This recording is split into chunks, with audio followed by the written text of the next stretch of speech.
மௌனத்துக்கு ஓசை நயம் சேர்க்கவா மந்திரத்தை சொல்ல சொல்லி கேட்கவா உன் மௌனத்துக்கு ஓசை நயம் சேர்க்கவா அந்தரத்தில் பந்தல் ஒன்று போடவா நான் பந்தலுக்குள் பந்து விளையாடவா அந்தரத்தில் பந்தல் ஒன்று போடவா நான் பந்தலுக்குள் பந்து விளையாடவா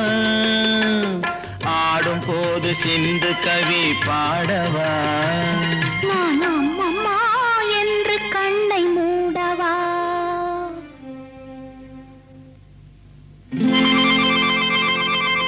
தொட்டுக்கொள்ளவா நெஞ்சில் கொடுத்து கொள்ளவா பட்டுக்கொள்ள